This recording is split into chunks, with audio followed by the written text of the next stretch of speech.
Hi Muglets! We are now in 4.0, and as usual, the first thing I want to check out are the new characters, of course starting with Lyney here, the 5-star of 4.0. He is actually a very interesting character and he works quite differently than everyone else. But let's race him first. He will need some new mats from Fontaine, like these rainbow roses here. At the time of recording, the interactive map hasn't been updated, so I can't show you exactly where to get these. Outside of that, insignias from various Fatui enemies. Past Ascension 2, you will also need Emperor's Resolution, which again is a world boss found in Fontaine. But yeah, now that he's raised, let's go ahead and do the talent and constellation overview. Outside of the super cool animation where he turns into a card before his final shot, his normal attack is nothing special. His charge attacks, however, are pretty special. His charge attacks have two levels. The first one is a normal bow user charge attack, just firing a pyro arrow. There is a very short window between charge level 1 and charge level 2. While editing, I will measure this to give you an exact time between charge level 1 and charge level 2. It's really fast. But at charge level 2, he'll fire off a prop arrow. That also deals damage, but it'll also summon a Grin Malkin hat. In addition to this, he also has a stacking system. If he's above 60% HP at the time of firing a charge level 2,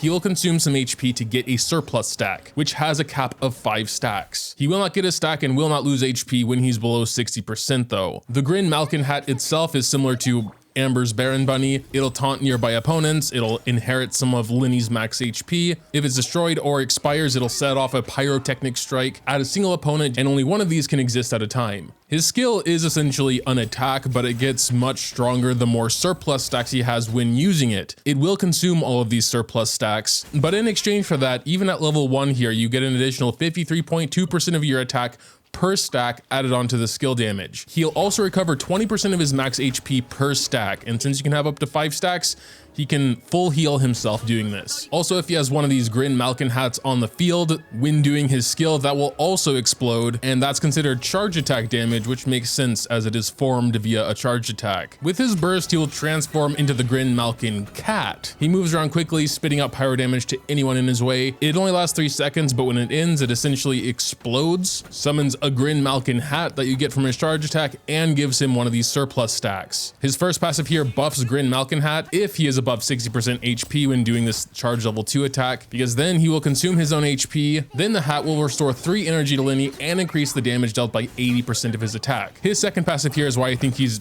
really an interesting character, because this passive essentially tells you stop with the reactions, just go with a bunch of pyro units. And sure, there are some other characters like that, like Ito for, Geo teams and whatnot. And I have seen mono pyro teams here and there. But yeah, I think Lyney's the first one that specifically asks you, yeah, let's go basically mono pyro. But yeah, 60% buff to damage to anyone affected by pyro, and then another 20% for each pyro in your team. So Lyney and 2 other pyros would max out this bonus to 100%. His exploration pass is very useful. I'm glad they started with a character that shows you the Fontaine exclusive on the minimap. Just very nice. Checking out his constellations here, he can have 2 Grin Malkin hats at once. His charge attack level 2 will also just summon both of these at the same time and give him an extra stack of prop surplus. This specific effect does have a 15-second cooldown though. C1 already sounds good, and we could activate it apparently, but let's look at C2. Damn, C2 actually sounds really nice as well. For every 2 seconds he's on field, he'll gain a stack of Crisp Focus, which increases crit damage by 20%, and this can stack up to 3 times. It'll be canceled as soon as he leaves, but 2 seconds per stack doesn't seem like a huge deal. 60% crit damage does though. C4 is a Pyro Res Shred when Lyney hits an opponent with his charge attack. C6 is essentially an extra Pyrotechnic Strike, dealing 80% of the original Pyrotechnic Strike's damage. These Pyrotechnic Strikes come from the Grin Malkin hat, so that should be a significant damage increase as well. But yeah, all across the board, his constellations actually sound quite good. I mean, like just as C1 especially, giving him in this extra stack of prop surplus. So as for build, we do have the first great magic here. It's his signature weapon, of course, is going to be great. Crit damage main stat always pops off. The passive on the bow sort of further cements his role in a mono pyro team. Basically, for every other pyro in the team, he'll get 16, 32, 48% attack, and for each different element, he'll get 4, 7, or 10 movement speed, which might be okay for exploration, I guess, but doesn't really help you do more damage. And while I can't show you on on screen, there is also the new Battle Pass weapon, Scion of the Blazing Sun, that should be good for him as well. This bow has a crit rate substat. After doing a charge attack, it'll fire an additional attack, dealing 60% of the attacker's damage, and applying a debuff to the target hit that makes them take 28% more charge attack damage. And Lyney does seem like a very charged attack damage focused character. As he is a main DPS, I would really prefer a crit rate or crit damage substat on the weapon. And outside of Battle Pass weapons, there aren't really any 4-star bows that have those stats. I think possibly in the Star Glitter exchange as well, but I don't have access to that currently. There is one other weapon, but for that we would need to actually go to Fontaine. There it is. Fontaine. Got to take a wave rider over there. I like how the first NPC I come across is called Baguette. But yeah, since exploring Fontaine is going to be an entirely separate video, I'm just going to tell you that there is a new craftable weapon that could be good for him as well, called Song of Stillness. This does have an attack percent substat, but that's the next best you can get here. And this has the passive, after the wielder is healed, they will deal 60% more damage for 8 seconds. This can be triggered even when the character is not on the field. In the right team, Lyney should be getting healed very consistently, so this should pretty much be a permanent buff. And I assume that goes up to 32% at R5, which again, because it is a crafted item, it shouldn't be too hard to get at R5. To be perfectly honest, I wouldn't even know how to go about getting the blueprint for this weapon, but it's somewhere in Fontaine.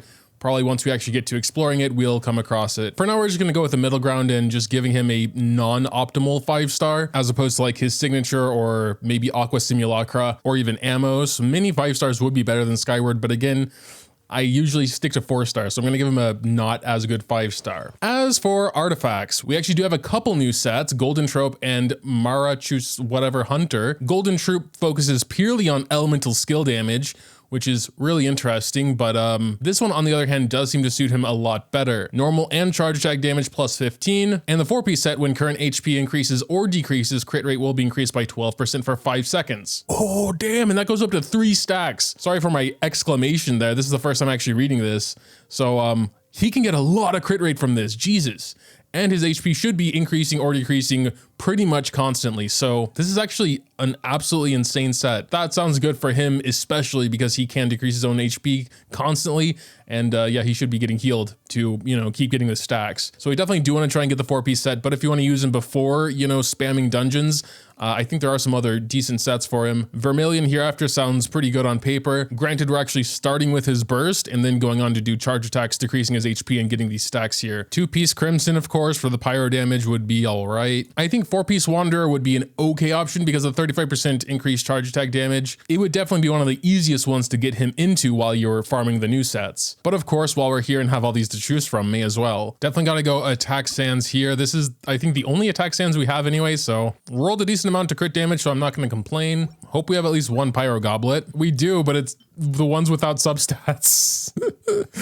Okay, well, I did say I don't want him to be too strong, so we'll just grab this one. We could have gone off piece, but let's just give him 5-piece. We of course want him with a crit damage circlet because of the 36% he's getting from the set, and we also have a crit rate bow, so there's no chance he won't have enough crit rate, I imagine. We'll take a little look-see though. Yeah, 60% is more than enough. Like, realistically, 50% would be enough as long as you can keep the 3 stacks up. I mean, I assume that shouldn't be too hard. But yeah, he's built. Let's just finish these talents. We're gonna get everything up to 6 as we usually do. I would assume his basic is the most important just based on his kit. But yeah, let's also take a look at that new party select screen as we talk about team builds for him. So I don't want to do anything super fancy or crazy. We're gonna just go with kind of what the game guides us to do, which is almost mono pyro. Right off the bat, Benny screams out to me. Not only do I love this character, but he almost seems like a perfect companion.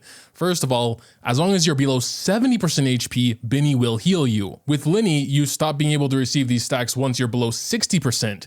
So no matter what, if you're in Benny ring, he will always have enough HP. So I'd say Benny's a very good teammate. We only need one other pyro. Yoimiya, Hu Tao, Klee, Diluc are all sort of main DPSs. So they're kind of off the table, I would say. Dia is an interesting option though. She can be a sort of sub DPS, interruption resistance, damage mitigation, so she could be a good support. But yeah, looking at everyone, like for me, it's kind of a toss up between Dia or Shanling. I think for now I'm gonna go with Dia though. Like overall, I would say this is a pretty solid team already, but for the 4th slot, we can choose pretty much anyone. My go-to for the wild card is always Zhongli, but with Dia in there, I don't think he's gonna be that necessary. Kazuha, I think, could boost damage quite a lot, and he really shouldn't be that complicated to use because there is no correct element to swirl in this case. It's always going to be pyro. So I think that would actually be pretty good, and he can just like make sure everyone just has pyro on them constantly. There's also Lynette, which I assume would be a good partner for him as well, though I haven't looked at her kit much. But from what I gathered, she is kind of like Sucrose. So this is the team we're going to be trying with. So let's take a quick look at his raw solo damage here against Masanori. We're getting like 15k charge shots here, and then also some like passive damage from this dude when it explodes. It's nothing special, but yeah, we definitely need our teammates to not only, you know, heal us so we can continue getting stacks. So we're gonna try a bit of a rotation, but this is going to take quite a lot of practice, I reckon. It feels like you need to be rather quick with this team, so we're going to do that. Get a Kazuha Q in there, do another E, go ahead and go to Benny, you know, and then let's do some charge attacks with Lyney here. Let's see.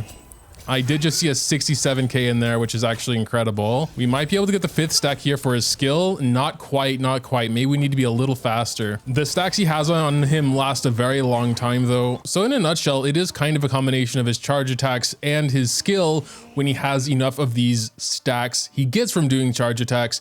That are the majority of his damage, I would say. I think Dia is really nice because he is a charge attack bow user, which means, yeah, he can't really be dodging all that often. So, you know, just trying to tank the attacks, and with 16k HP, I think Dia is going to be really nice for that. But like everyone's pretty important for Lyney here, especially Benny's healing. While sort of testing and practicing, I have seen some really impressive numbers from him, like over 60k charge attacks. You know, we're gonna try it some more though. Like, you know, there's a 30k. Nice 68k from skill there. I still haven't really found the balance between like when we stop charge attacking and do the skill, because like ideally his skill is potentially his biggest attack, so it should be with all the buffs. I haven't really done anything with his burst yet because like, I don't know, I don't really get it. I mean, I guess you're like, can you do anything in burst mode? It only lasts 3 seconds. I guess you do get a free stack and a free little Grim Hat dude. So that is something. I'm sure there is a way to smoothly integrate it into a rotation, but again, I haven't really gotten there yet. Yeah, but we're doing, yeah, like 30 to 40k. And then also with that little Grim dude exploding, that's doing even more than his charge attack, I believe. We'll try his burst with all of these same buffs we have going on with everyone else. Throw Benny in there, and then I guess, yeah, I don't know, let's just do his burst and oh yeah, don't ask me. So we have max stacks now for his skill. Let's go ahead and try that out after doing a burst here. So boom. Ooh, nearly 100k. All right, let's go. Definitely not bad with his charge attacks and those little Grin Malkins. Like I said, those are like doing more than 44k. There was nothing even going on anymore at that point. I mean, yeah, Masanori has pyro on him, which essentially gives us 100% bonus damage to Masanori, but that was actually unexpected, the little exploding thing from the dude. But yeah, the rotation probably needs to be faster, and while I don't want to give myself an excuse, the 250 milliseconds ping up there doesn't help with like a character you really need to swap to and from really quick. First impressions though, I think he's a really interesting character. Well, especially for me, because I haven't ever really explored mono pyro or mono any element besides Geo. The damage numbers I would say were actually moderately good, especially when you have this Grin Malkin hat. There were probably oftentimes I didn't charge to the full level.